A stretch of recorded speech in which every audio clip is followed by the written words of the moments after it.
Hello, I'm Jackie, welcome back to my YouTube channel, and today we're going to be doing outlines. I am a pantser, so personally for me I always write the first draft and then I do an outline because that way I know kind of the main plot points and my story and the characters a little better. And since I did my first draft during NaNoWriMo 2020, I decided I would look into some various outlining methods. So first up I decided to go with the classic, which is the hero's journey, first developed by Joseph Campbell in his book The Hero with a Thousand Faces. You can tell I sticky noted this thing to hell and back. So one of the reasons why The Hero with a Thousand Faces became so acclaimed is that George Lucas said that he used it to write Star Wars. And if you look at the hero's journey and Joseph Campbell's ideas, it is very easy to see the comparisons between this book and the Star Wars trilogy. Now, people who are major proponents of the hero's journey will point to Star Wars as the ultimate success of this outlining method and why it is superior to all other outlining methods. Now, the actual outline method that you've probably seen all over the internet and in books actually comes from a book by Christopher Vogel called The Writer's Journey, which I'll put on the screen. I did not read that. I am planning to read it very close in the future, and I will do a video about that. Now, the whole reason why The Hero's Journey is so popular in writing is that Christopher Vogel, a story consultant for Disney, actually wrote a memo talking about Christopher Campbell's application to the screenwriting process, and it ended up getting passed around Hollywood. And in that memo he says, if you want to understand the idea behind the hero myth, there's no substitute for actually reading Campbell's book. It's an experience that has a way of changing people. So I read The Hero with a Thousand Faces, and I hate it with the fire of a thousand suns. Now, I probably should admit that I'm a little bit biased towards the hero journey because it's the only outlining method that has ever been mansplained to me on more than one occasion. And I also knew that it had been based on world mythology and it had been published a long time ago. And my own experience as a mythology lover, and also I was a cultural anthropology major in college, anything written on myth, especially about non-white societies before 1990, has a tendency to be A, racist, B, sexist, C, homophobic, or D, all of the above. This one's all of the above. So Joseph Campbell was an English teacher at Sarah Lawrence University for many years, and he kind of became a self-declared expert on comparative mythology, i.e. taking different myths from different cultures and comparing and contrasting them. And through that he developed an idea called the monomyth, that all myths are really just kind of telling the same story. The monomyth is about one size fits all as a Brandy Melville store. Now, also in the book, there's 17 stages. Christopher Vogel condensed that down to 12, and they're less elements of story than they are tropes that are found in a lot of different myths, because honestly, mythology is like any other genre. There are tropes, and he just kind of discusses the tropes and then psychoanalyzes them. So to go any further, we're going to have to define some Freudian psychology terms, because I had to look them up. Also, while reading this book, I had to learn this word, and I'm mad about it. So first, starting off, you've got your id, which is in your subconscious, and that is your desire for pleasure. Everybody's got this. You have it starting out as an infant. Then you have your superego, which is your cultural values and morals taught to you by your parents and society at large, and that develops as you get older. Now, the superego wants perfection. And then you have your ego in the middle, which is your reality factor, and it kind of negotiates between the desire for perfection and the desire for pleasure. So Sigmund Freud developed the psychosexual stages of development, which did set the stage for our modern theory of child development in a very altered form. And the idea was, as you got older, your pleasure center shifted around different erogenous zones, and if you didn't progress properly through these stages, you would get stuck and you would develop mental illnesses. This is the origin of all mental illnesses, is the psychosexual stages, according to Freud. So starting off, you've got oral, which is birth to 1 year. Your pleasure center here is your mouth because you were breastfeeding. And if you are not properly weaned from breastfeeding, you might end up being an incredibly passive person because you never progressed past being an infant. The next stage is anal, which is 1 to 3 years old. Your pleasure center, you can guess, and that is because the child is potty training. If your child is not properly potty trained, they can end up being anal retentive, where they are too obsessively organized and everything must be perfect, or they might end up anal expulsive, which is where you're a terribly disorganized human being. After that, you have the phallic stage, which is 3 to 6 years old, And this is where we get our Oedipal complex. If you know one thing about Freudian psychology, it's an Oedipus complex, or Electra complex if you're a girl. Basically during this stage, the child wants to kill their father and have sex with their mother, or Electra complex with gender reversed. If you don't resolve this, you end up with a whole host of things like homosexuality or aggressiveness in women. Also during this stage, boys are afraid that their father will get annoyed at them for wanting to have sex with their mother and castrate them, which is known as castration anxiety. That will be important later. Put a pin in that. For the girls, you end up with penis envy. And unlike boys who can outgrow their Oedipus complex, girls are actually stuck in this stage in many ways because they're going to want a penis for the rest of their life. Because the patriarchy sucks. After this we have the latency stage where there is no sexual pleasure zone. This goes from 6 to puberty. This is where your sexual desires go underground because if you're Freud, you're a sexual being from the moment you leave the womb. And after that we have genital, which is puberty to death. And this is when you supposedly have developed into a normal human being. And now that we've finally done that, we can finally start to unpack some of Joseph Campbell's ideas. Because this guy is less interested in providing a roadmap for writers and storytellers as he is applying Freudian psychology to myths. But before we do that, I would like to read some lines that I found utterly hilarious.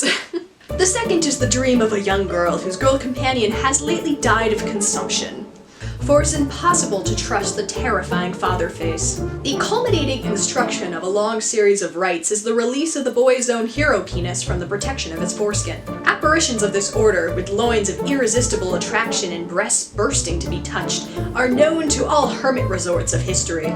May Murrah, who had awakened her with female malice, had gone high on her leg and bitten hard into a place that burned. So Joseph Campbell was drawing on this idea that was first proposed by Carl Jung, that world mythology is a symptom of a collective unconscious, i.e. that we've all got basically an unconscious, and we all kind of have the same psychological issues, and mythology is a way for us to deal with those issues. In the office of the modern psychoanalyst, the stages of the hero adventure come to light again in dreams and hallucinations of the patient. The psychological dangers through which earlier generations were guided by the symbols and spiritual exercises of their mythological and religious inheritance, we today, insofar as we are unbelievers, or, if believers, insofar our inherited beliefs fail to represent the real problems of contemporary life, must face alone, or at best with only tentative, impromptu, and not very effective guidance.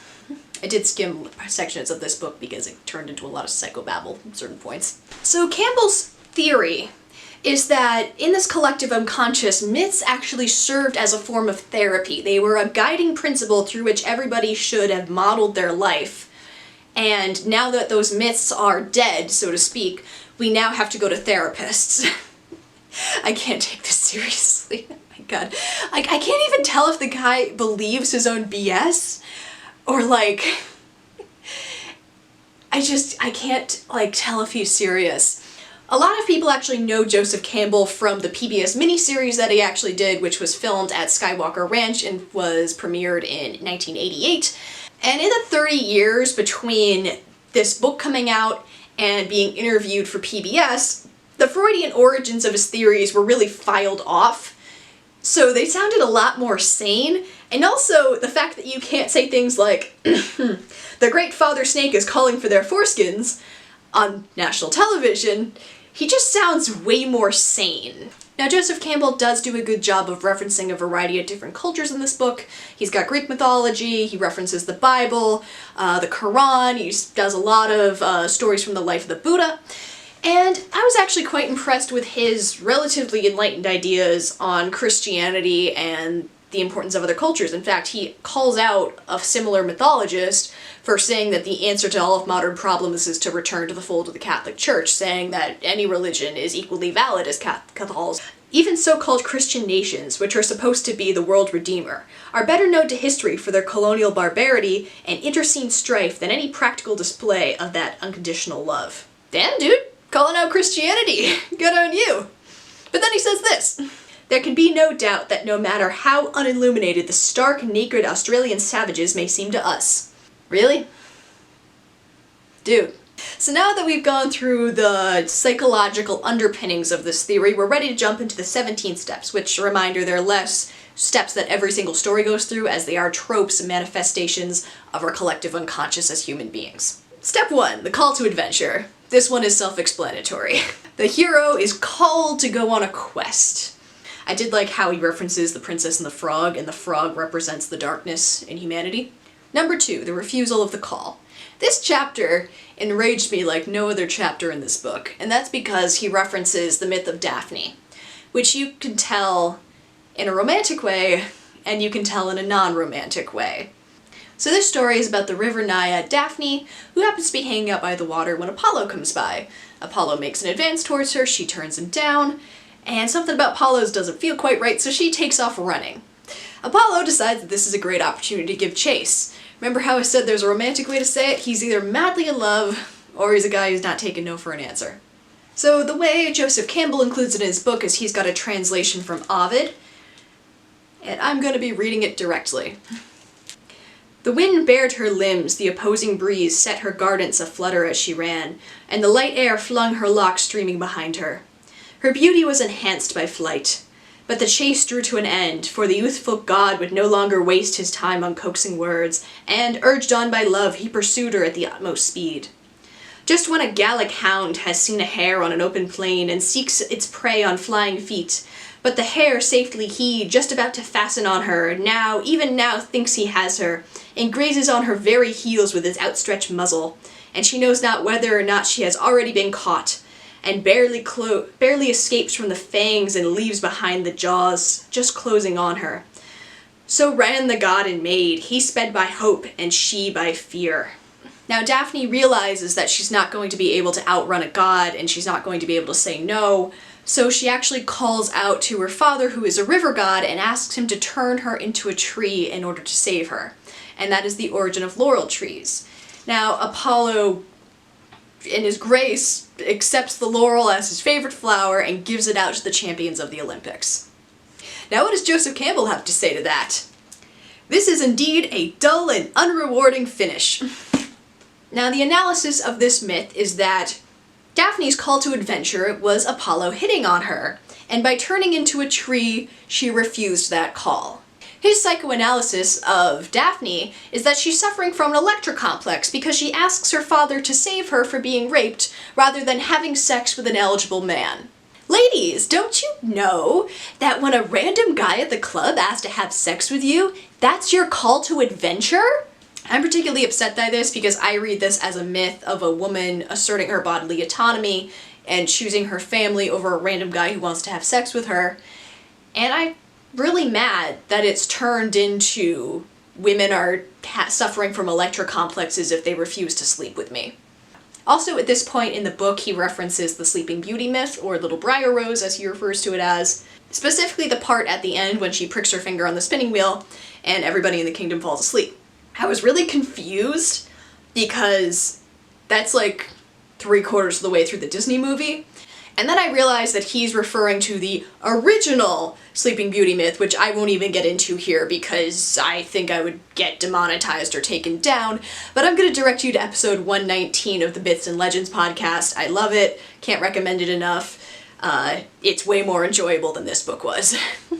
Supernatural aid, which is also pretty self-explanatory. This is some kind of supernatural creature offering aid to the hero.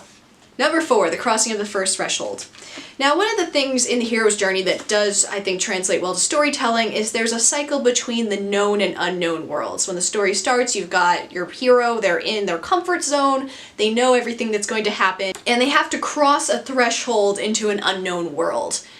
The crossing of the first threshold is that entrance into the unknown world, and if you're going this in Freud terms, it's going into your subconscious and all the darkness within it. Alright, next we've got the belly of the whale, which is merely pointing out that a lot of heroes tend to get swallowed. Also, that represents like the darkness of mankind, and you have to defeat your evils and all that. Number 6, the road of trials. This is pointing out that heroes often have to do a laundry list of complicated and hard tasks in order to get what they want, especially in Greek myths such as Hercules, Jason, and Cupid and Psyche. Now, he also likes to talk a lot about dream analysis in this chapter, discussing the different things dreams throw at you that are just you struggling to get through the psychosexual stages of development. And then we have the meeting with the goddess, which I was actually solidly okay with. It's mostly pointing out that in a lot of different stories there is a mystical woman, and she has some kind of knowledge for you, and if you are kind to her, she'll be kind to you in return. Now, because this is Freud, it just can't be a normal goddess. The mystical marriage of the queen goddess of the world represents the hero's total mastery of life. So if you can convince the goddess to marry you, it represents how you are essentially winning. You have conquered your life, you've conquered all of your former heroes, and you're gonna be okay there, buddy. By the way, the goddess is incarnate of every woman, and every woman can be separated into a goddess or a temptress. So you're either good and motherly and protecting, or you're evil and manipulative and terrible. And next we have number 8, women as the Temptress. I knew it was going to be a fun time when I saw this in the table of contents. Now this section actually talks about temptation in general quite a bit. You've got the temptation of Christ, you've got the temptation of Buddha, and it doesn't necessarily have to be a woman, but it usually is. And interestingly enough, we have a section about a woman actually attempting to sexually assault a man. So this is coming from the story of Saint Peter in the Catholic canon. When the child, however, at the instigation of the devil, one day had stood staring at a lady for some time, suddenly he blushed for himself and entered the icy water of a pond in penance, and where he remained until frozen to his bones. Another time, when he was asleep, a young girl came naked into his bed.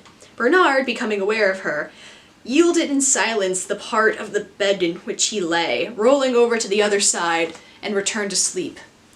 Having stroked and caressed him for some time, the unhappy creature presently was so taken with shame, in spite of her shamelessness, that she got up and fled, full of horror at herself and admiration for the young man.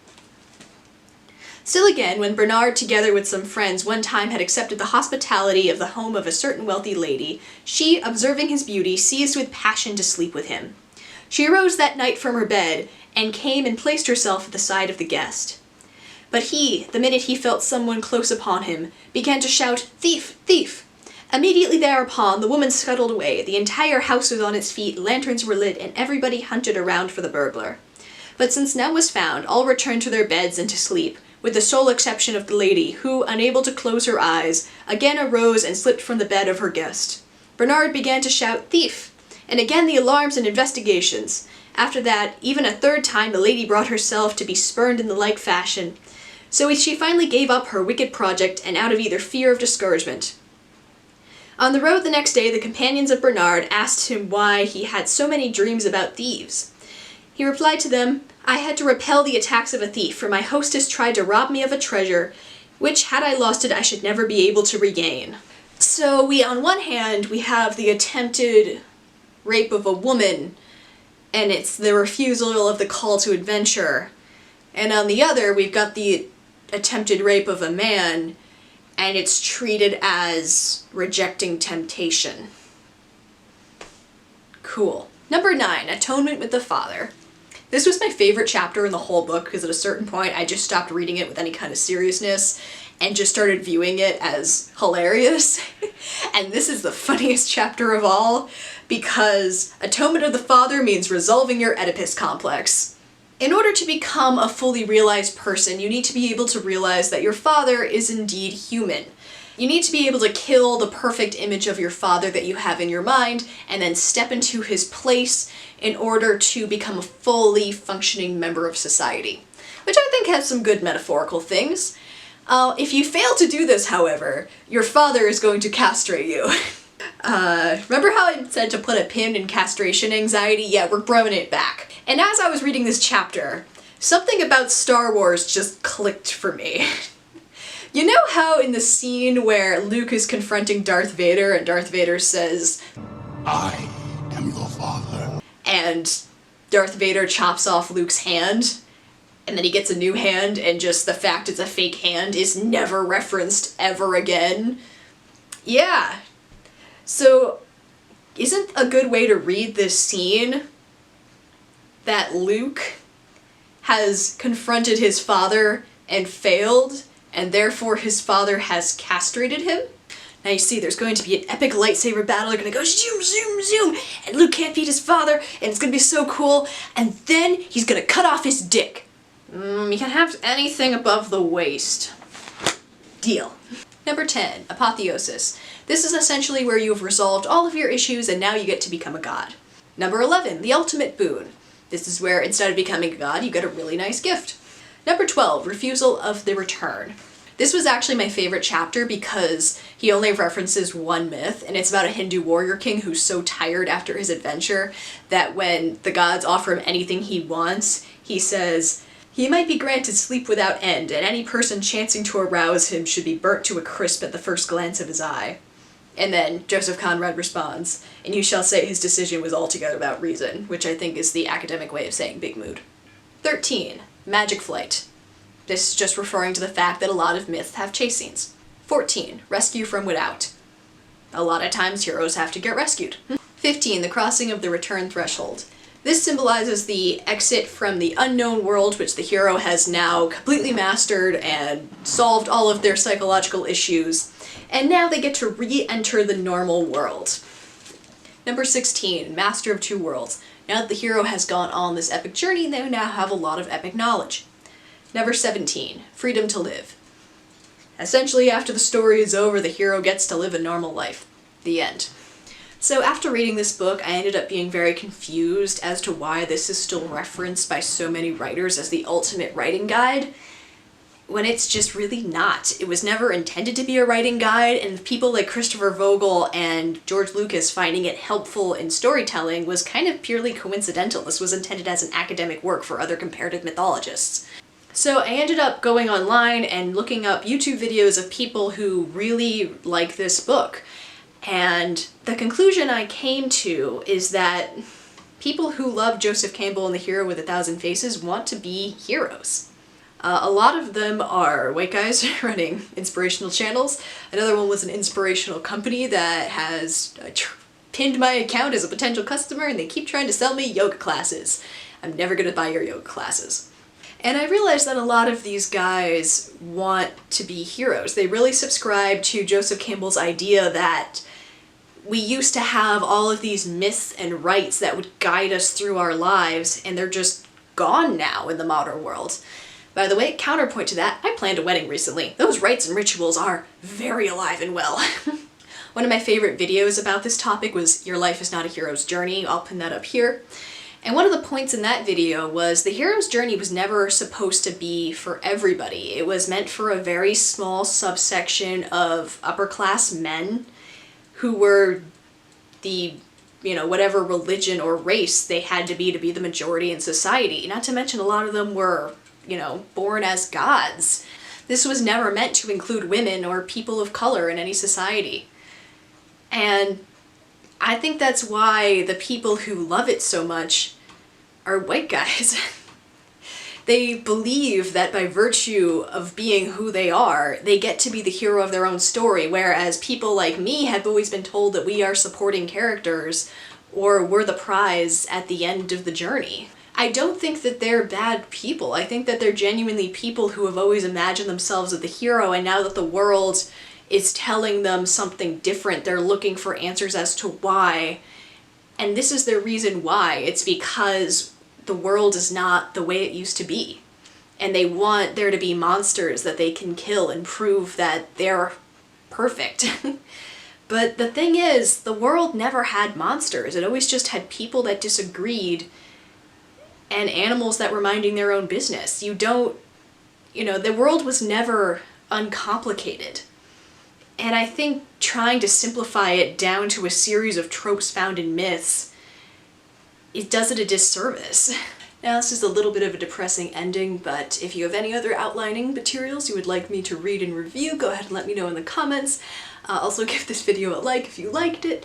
And remember, ladies, the next time a random guy asks to have sex with you, please respond appropriately. I'm going on an adventure!